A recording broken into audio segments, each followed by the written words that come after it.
پیارے رب نے ہماری راحتوں کے کیسے کیسے وعدے کر رکھے ہیں. من یتق اللہ یجعل لہ مخرجا، جو شخص تقوی اختیار کرتا ہے اللہ اس کے لیے راستے کھول دیتے ہیں. جی میرے استاد محترم حضرت سید ابرار احمد صاحب دھولیاوی رحمۃ اللہ علیہ فرمایا کرتے تھے کہ لوگوں معصوم بچے کو دیکھ کر عبرت پکڑو. معصوم بچہ ماں کی گود میں لیٹا ہوا ہوتا ہے اور اس کی نظر اوپر کی طرف ہوتی ہے.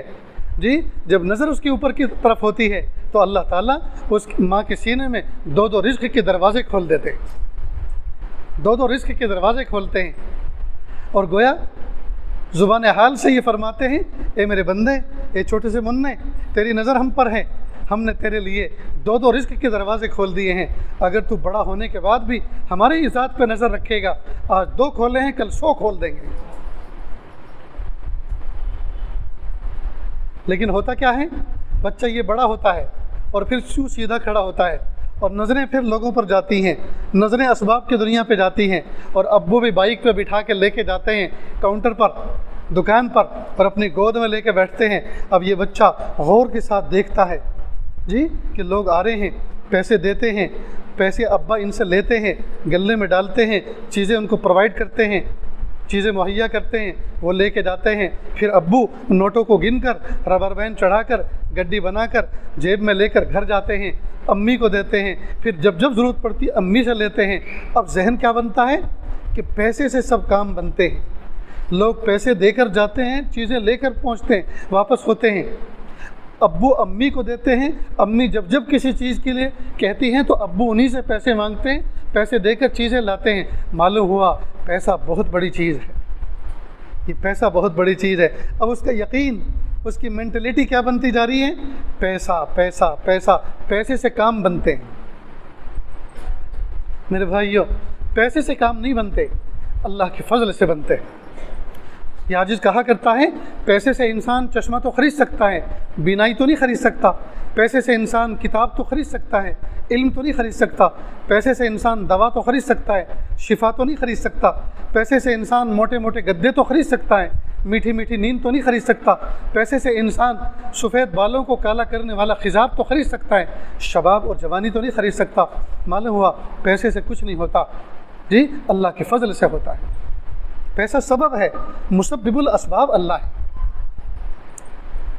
اسی پینڈیمک کے زمانے میں لوگوں کے پاس پیسوں کے ڈھیر لگے تھے، لیکن دیہاتوں سے شہر میں آ نہیں سکتے تھے، پیسہ دھرا کا دھرا رہ گیا. کیا ہوا؟ مینٹلٹی تو یہ تھی کہ پیسے سے کام بنتے ہیں، پیسہ مصیبت میں کام آتا ہے. پھر کیا ہوا؟ کیوں نہیں آئے اپولو میں؟ کیوں نہیں آئی ایمس میں، بڑے بڑے ہاسپٹلوں میں؟ کیوں پیسہ یہاں تک نہیں لا سکا؟ جگہ جگہ بیریئر لگے ہوئے تھے، جگہ جگہ بیریکیٹر لگے ہوئے تھے، اور لوگوں کو آگے جانے نہ دیا. تو یہ پیسہ کام آنا چاہیے تھا نا، پیسے سے کام نہیں بنتے. میرے بھائیو، پیسہ یہ اسباب کی دنیا میں ایک بہت قیمتی نعمت ہے، لیکن اس کو ہم نعمت بنائیں، ہم نے اس کو اپنے لیے زحمت بنا لیا. اس پیسے کو چاہیے تھا کہ اللہ کے حکموں کے مطابق خرچ کرتے. سورہ بقرہ کی شروع کی جو صورتیں ہیں اس میں جو متقیوں کی علامت بتائی ہے کہ متقی کون ہے، اس میں سے یہ بھی ہے جو اللہ کا دیا ہوا مال اللہ کے راستے میں خرچ کرتے ہیں. وَمِمَّا رَزَقْنَاهُمْ يُنْفِقُونَ، جو اللہ کے مال کو خرچ کرتے ہیں، تقاضوں کے مطابق خرچ کرتے ہیں. یہ ہدایت یافتہ لوگوں کی علامتیں بتائی، ہدایت پر چلنے والے لوگوں کے لیے جی اللہ پاک نے علامات بتائی ہیں. میرے بھائیوں، آج کل جو یہ ہمارا سلوگن بنا ہے، پیسہ ہو چاہے جیسا ہو، ہائے پیسہ اور ہائے پیسہ، اور پیسے میں اضافہ کرنے کی جو کوشش کر رہے ہیں، بہت اچھا دوستوں، کوئی بری بات نہیں ہے. اللہ کے قرب کے راستے انیک ہیں. اللہ کے قرب کا راستہ سجدہ کرنا بھی ہے، اللہ کے قرب کا راستہ جی خدمت خلق بھی ہے، اللہ کے قرب کا راستہ مال کما کے اس کے تقاضوں کے مطابق خرچ کرنا بھی ہے. اللہ کے قرب کے راستے تو انیک ہے، اس میں مال حاصل کرنا جائز طریقے کے مطابق اور اللہ کے حکموں کے مطابق خرچ کرنا، یہ بھی ایک شعبہ ہے، انکار نہیں ہے اس سے. لیکن ہم مالدار بنیں، چوکیدار نہ بنیں. مالدار بنیں، چوکیدار نہ بنیں. دونوں کی ڈیفینیشن سمجھ لیں. مالدار وہ ہے جو مال کمائے اور مال کے تقاضوں پر، اللہ کے حکموں پر، اللہ کے تقاضوں پر خرچ کرے، یہ ہے مالدار.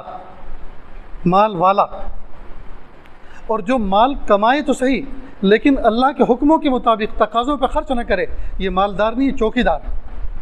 کیا مطلب؟ یہ چوکی کر رہا ہے، حفاظت کر رہا ہے، کس کے لیے؟ ڈاکٹروں کے لیے، ڈاکٹروں کے لیے، وکیلوں کے لیے، ججوں کے لیے، پولیس والوں کے لیے، جی ہفتہ وصول کرنے والے ڈون لوگوں کے لیے، یہ ان لوگوں کے لیے سنبھال کے رکھے ہوئے۔ تو پھر اس کا مال کہاں ہوا؟ یہ تو چوکی دار ہے، حفاظت کر رہا ہے، ان سب کا ہے جن کے میں نے نام لیے، جن کی ڈگریاں گنائیں، جی ان کے لیے چوکی کر رہا ہے۔ ہائے ہائے تف ہے ایسے مال پر، کیا فائدہ اس مال کا جو ہمیں جنت تک نہ پہنچائے، جو اللہ کی رضا نہ دلوائے، جو غریبوں کی دل خوش کر کے ان کی دعا لینے والا نہ بنے، کیا فائدہ اس مال کا؟ اللہ تعالیٰ ہم سب کو مالدار بنائے۔ میں تو خود اپنے لیے اللہ سے دعا کرتا ہوں کہ اللہ مجھے مال بھی اتنا دیجیے، اتنا دیجیے، دنیا بھی مجھے اتنی دیجیے، اتنی دیجیے کہ دنیا والے میری دنیا کو دیکھ کر دین پر آ جائیں، میری گاڑی دیکھیں، میرا گھر دیکھیں، میری سواری دیکھیں، جی میرے دنیا میں جینے کے اسباب دیکھیں تو وہ دین پر آ جائیں کہ واہ مولانا، یہ عبادت کرنے والے، یہ بیان کرنے والے، یہ واضح و نصیحت کرنے والے، یہ اللہ کے راستے میں ہر وقت چلنے والے، اللہ نے اتنا نوازا، بھائی ہم بھی دیندار بنتے ہیں، اللہ ہمیں بھی نوازیں گے، ہم بھی تو اللہ کے بندے ہیں، ہم بھی نیک بنیں گے، ہم بھی دیندار بنیں گے، اللہ ہمیں بھی نوازیں گے۔ تو اللہ دنیا بھی مجھے اتنی اچھی عطا فرمائی ہے کہ دنیا والے میری دنیا کو دیکھ کر دین پر آ جائیں۔ اور دوستو ایک نفسیاتی بات بتاتا ہوں، یہ دنیا، یہ دولت، یہ بھی اللہ کی عجیب نعمت ہے۔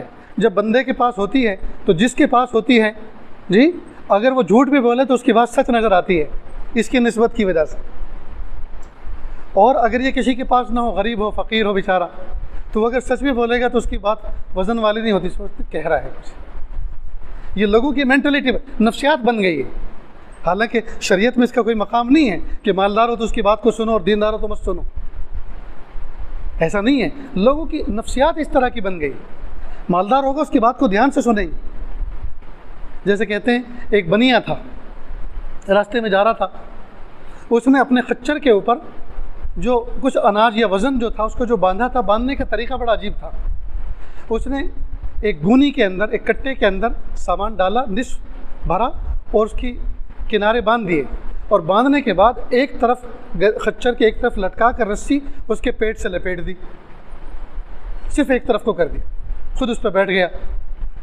راستے میں ایک نوجوان ملا، کہا لالا جی یہ طریقہ ٹھیک نہیں ہے، اس سے جانور کو تکلیف ہوتی ہے، جس طرح سے آپ نے اس کے ارد گرد رسی لپیٹ دی ہے اور ایک طرف کو بیلنس کر دیا ہے، بیلنس نہیں کیا، ایک طرف کو وزن کر دیا ہے، جھکا دیا ہے، ذرا آپ اتریے، تھوڑی تکلیف ہوگی، میں لیول کر کے دیتا ہوں۔ اس نے کیا کیا، اس کے کنارے تو بندھے ہوئے تھے اچھی طرح سے، اور اچھی طرح کھول کے باندھا، اور پھر آدھا ادھر اور آدھا ادھر اناج کو 2 حصوں میں تقسیم کیا، اور پھر بنیے سے کہا، لالا جی کہا کہ اب آپ اس میں بیچ میں بیٹھ جاؤ، آپ کو بھی کمفرٹیبل لگے گا، جانور کو بھی تکلیف نہیں ہوگی۔ بیٹھ گیا، یار بہت اچھی بات بتائی تو نے، بڑا سمجھدار آدمی ہے، بیٹا تو کرتا کیا ہے؟ کہ جی لالا جی کیا کروں، میں تو ایسے ہی بس گھومتا پھرتا ہوں، کوئی میرے پاس کچھ نہیں ہے کام کا، کوئی اسباب نہیں ہے میرے پاس کا۔ ٹھہر، اتر گیا، کہ جیسا تھا ویسے ہی کر دے، جیسا تھا ویسے ہی باندھ دے۔ میں تو سمجھا تو اتنا عقل مند ہے، جب تیری عقل تجھے جو ہے سنوار نہ سکی اور تیرا کام نہ بنا سکی، تو میں تیرے مشورے پہ عمل کروں گا تو میں بھی تیرے طرح گھومتا پھروں گا۔ یہ لوگوں کی اس طرح کی نفسیات سے بن گئی ہے، جبکہ یہ شریعت کا اصول ایسا نہیں ہے۔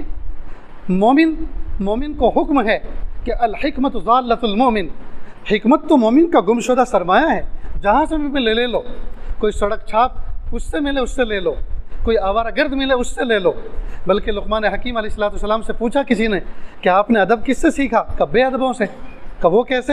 کہ سوچ لیا جو یہ کرتے ہیں مجھے نہیں کرنا، جو یہ کرتے ہیں مجھے نہیں کرنا، تو ادب سیکھا بے ادبوں سے۔ یہ بھی تو سیکھنے کا طریقہ ہے کہ آوارہ گرد جو کر رہے ہیں ہمیں نہیں کرنا، بےہودہ جو لوگ کر رہے ہیں وہ ہمیں نہیں کرنا، تو وہ بھی تو ہمارے استاد بن جائیں گے۔